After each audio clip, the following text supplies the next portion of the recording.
अवस्था में पहुंच पाया हो जहां आप इस दमोह नगर को बिखर की राजधानी समझ पाए।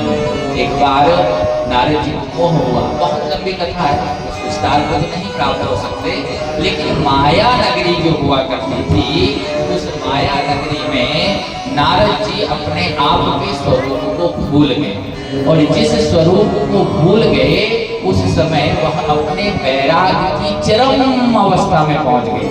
लेकिन वैराग्य की चरम अवस्था में पहुंचने के लिए भी कहीं न कहीं जीवन में श्री गणेश को याद करना आवश्यक होता है।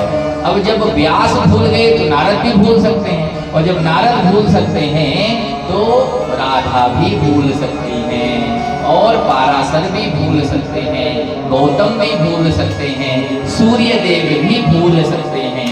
इसलिए तो माता ने कल जब सुमुख का जन्म हुआ तो सभी देवताओं के सामने शर्त रखी कि सबसे पहले देवताओं में पूजनीय कौन होगा। तो कहा कि यह सुमुख नाम का जो बालक है, जो गजानन है, जो डुंडीराज है, यही प्रथम पूजनीय है। यह गणेश महागणपति के रूप में ही प्रथम पूजनीय है।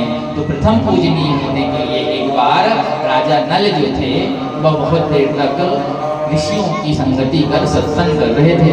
उस समय एक भगवान की कृपा ऐसी हुई कि गौतम ऋषि ने उनसे पूछा कि महाराज, आपने तो नाना प्रकार के युद्ध लड़े हैं, आपने तो नाना प्रकार की क्रीड़ाएं की हुई हैं, और ना जाने कितने आखेटों में आपने विजय प्राप्त कर अपनी सूर्यवीरता दिखाई है, लेकिन क्या कभी कोई ऐसा आपके जीवन में संदर्भ आया जिससे आप यह समझ पाए कि आपके जीवन में जो भगवान की कृपा है वह कहाँ से आ रही है।